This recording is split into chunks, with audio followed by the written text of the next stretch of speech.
Hi! நாங்க இன்னைக்கு எங்க கார்டனை 1 வீக் கழிச்சு பார்க்க போறோம். ஸோ கார்டன்ல என்னெல்லாம் வளர்ந்துருக்கு, என்ன மாரி மாற்றம்லாம் பண்ணலாம், அதுக்கப்புறம் சாயில் எப்படி மிக்ஸ் பண்றது, ஹெல்தியான செடி எப்படி வளர்க்குறதுன்னு தான் இந்த வீடியோல பார்க்க போறீங்க. ஸோ வீடியோக்குள்ள போகிறதுக்கு முன்னாடி என்னோட கார்டனை காட்டுறேன் வாங்க. ஸோ இதுதான் என்னோட அழகான கத்தார் கார்டன். குட்டியா இருந்தாலும் க்யூட்டா இருக்கு. ஸோ என்ன செடியெல்லாம் என்கிட்ட இருக்குது அப்படின்னு காட்டுறேன். இது ஒரு பெரி செடி. ஸோ நான் ரொம்ப நாளாக இதை செம்பருத்தின்னு வளர்த்துட்டு இருந்தேன். அப்புறம் தான் இது பெரின்னு எனக்கு தெரிய வந்தது. லாஸ்ட் இயர் காய் காய்ச்சிச்சு. இந்த வாட்டி எப்படி ஃப்ரூட்ஸ் வருதுன்னு நம்ம பார்க்கலாம். அதுக்கப்புறம் பார்த்தீங்கன்னா என்கிட்ட தக்காளி செடிங்கெல்லாம் நிறைய இருக்குது. இப்போ சீசன்றதுனால நம்ம விதை போட்டாலே சூப்பராக வருங்க. நீங்களும் வீட்டில் ட்ரை பண்ணுங்கள். அதுக்கப்புறம் மாங்காய் செடி ஒன்று இருக்குது என்கிட்ட. வெள்ளரிக்காய் செடி இருக்கு. இன்னொரு சூப்பரான விஷயம் என்ன அப்படின்னு பார்த்தீங்கன்னா, இது லாஸ்ட் இயர் கத்திரிக்காய் செடி. ஸோ அதோட வேர் மட்டும் அப்படியே இருந்துக்கிட்டே இருந்தது. இந்த வாட்டி அது பூக்குது. அதுவும் ஃப்ளவரும் வந்துருச்சு நேற்று. ஸோ மற்ற கத்திரிக்காய் செடியிலையும் பூ வருது. கத்திரிக்காய் நார்மலாகவே நிறைய காய்க்கும்.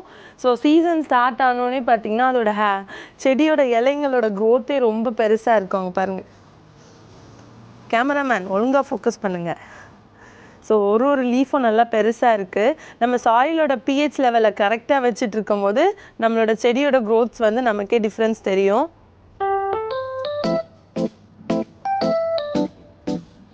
நெக்ஸ்ட்டு லெமன் செடி. இதை நாங்கள் நல்லா கட்டிங்கெல்லாம் பண்ணி விட்டதுக்கப்புறம் இதோட லீஃப் எல்லாம் பாருங்களேன், நல்ல கலர்ஃபுல்லாகவும் அப்புறம் நல்லா பெருசாகவும் வருது. அதுக்கப்புறம் பெரண்டை. இந்த பெரண்டை செடி என்கிட்ட ஒரு 3 to 4 இயர்ஸாகவே இருக்குது. ஆனால் இப்போ சீசன்னால் அதோட லீஃபோட க்ரோத்து எல்லாமே சூப்பராக இருக்குது.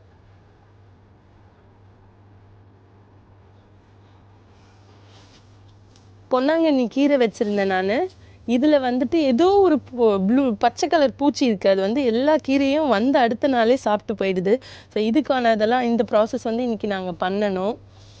அதுக்கப்புறம் முடக்கத்தான் கீரை. இது சின்னதாக தான் என் ஃப்ரெண்டு வீட்டிலேருந்து எடுத்துகிட்டு வச்சேன். இதுலேயே நல்ல க்ரோத் இருக்குது. இதுக்கு நம்ம கொடி கட்டி விட்டோன்னா சூப்பராக வளருவார் இவர். மல்லி செடியும் அதே மாதிரி தான். இந்த சீசனில் நம்ம நல்லா கட் பண்ணி விட்டுடணும். இப்போது நமக்கு அதோட சீசன் வர வரைக்கும் நல்லா லீஃப் எல்லாம் பிடிச்சிட்டு பூ நல்லா காய் வரும். பார்த்தீங்கன்னா என்கிட்ட ஒரு செம்பருத்தி செடி இருக்குது. இது இந்த வருஷம் தான் வாங்கியிருக்கிறோம்.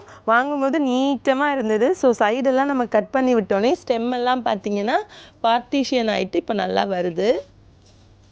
இதுக்கெல்லாமே ப்ராப்பர் ஃபெர்டிலைசர் தரணும். நம்ம மண்ணோட பிஹெச் லெவலை ப்ராப்பராக வச்சுக்கணும். நானே இப்போ தாங்க நிறைய விஷயம் லேர்ன் பண்ணிக்கிட்டு இருக்கேன்.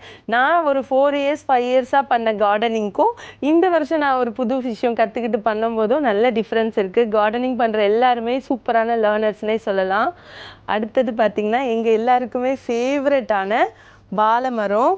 ஸோ இந்த வாட்டி எங்ககிட்ட 2 பேர் தான் இருந்தாங்க. இப்போ 4 பேர் ஆயிட்டாங்க. இந்த லீஃப் எல்லாமே ரொம்ப ஃப்ரெஷ்ஷாக இருக்குது. இந்த வாட்டி லீஃப் எடுக்கக்கூடாதுன்னு நாங்கள் பிளான் பண்ணியிருக்கோம். அப்போ தான் காய்க்கும்னு என்னோடய ஃப்ரெண்டு ஒருத்தவங்க சொன்னாங்க. லாஸ்ட் இயர்லாம் நாங்கள் லீஃப் எடுத்து ஃபுட்டுக்கு யூஸ் பண்ணிப்போம். சாட்டர்டே அந்த மாதிரி டைம்லலாம் வீட்டில் ஒன்றா உட்காந்து சாப்பிட்டு. இந்த வாட்டி லீஃப் எடுக்காமல் எப்படி வளர போகிறாங்கன்னு நாங்கள் பார்க்க போகிறோம். உங்களுக்கு இதை பற்றி ஏதாவது, வாழை மரம் பற்றி எனக்கு பெருசாக தெரியாது, உங்களுக்கு ஏதாவது தெரியும்னா எனக்கு சொல்லித்தாங்க. என்னோடய கார்டன்லாம் பார்த்துட்டு இவ்வளோ நிறைய வச்சுருக்கோம் அப்படியெல்லாம் நினைக்காதீங்க. கார்டன் நான் 2 பாட்டில் தாங்க ஆரம்பித்தேன்.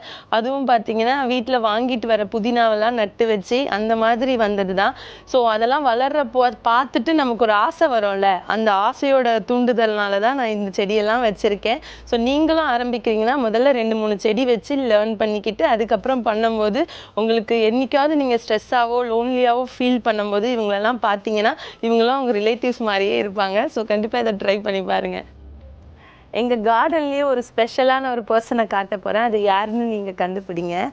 ஸோ பார்த்தோன்னே நீங்கள் இது ஒரு லெமன் செடின்னு தானே நினச்சிருப்பீங்க. அதாங்க இல்லை, இது ஒரு குட்டி வெரைட்டி ஆஃப் ஆரேஞ்ச். ஸோ இவர் ஒரு சின்ன ஸ்டெம்மாக தான் நான் வச்சுட்டு இருந்தேன். ரொம்ப நாள் கழித்து பூக்க ஆரம்பிச்சது. இப்போ அதில் காயும் வந்திருக்கீங்க பாருங்கள். இது பழுத்தாவே நான் ஓப்பன் பண்ணி காட்ட ட்ரை பண்ணுறேன். இந்த மாதுளை வந்து 6 இயர்ஸாக எங்கள் வீட்டில் இருக்குது. சாரா பாப்பா வந்து குட்டி பாப்பாவாக இருக்கும்போது போட்ட ஒரு சீட்னால வந்ததுன்னு நினைக்கிறேன். இந்த வருஷம் கொஞ்சம் க்ரோத் இருக்குது. ஆனால் இது சம்மரில் நிறைய நல்லா வரும். ஸோ இவ்வளோ நேரம் நான் காட்டினவங்களாம் ஆல்ரெடி செட்டில்டு. இப்போ வந்து இந்த செடியெல்லாம் பார்த்தீங்கன்னா நல்லா க்ரோத் வந்ததுக்கப்புறம் மண்ணில் மாற்றலான்னு நினச்சேன். நல்ல க்ரோத் இருக்குது. இப்போ வந்து நமக்கு நல்ல மண்ணில் வந்து இவங்களை மாற்றி வைக்கணும் பெரிய தொட்டியில். ஸோ அதுக்காக தான் இன்றைக்கி சாயில் மிக்ஸ் பண்ண போகிறோம். வீடியோவில் பார்க்கலாம்.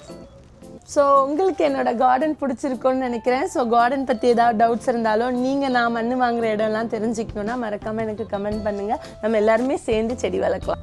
மறக்காமல் நிசாரா டைரியை வந்து சப்ஸ்கிரைப் பண்ணிக்கோங்க. அப்போது தான் உங்களுக்கு கார்டன் அப்டேட்ஸ்லாம் கிடைக்கும். இன்னும் தாண்டி நாங்கள் நிறைய கத்தரில் நடக்கிற அப்டேட்ஸ் எல்லாத்தையுமே அப்லோட் பண்ணுவோம். நீங்கள் அதுவும் பாருங்கள். தேங்க்யூ ஃபார் வாட்சிங். பாய்.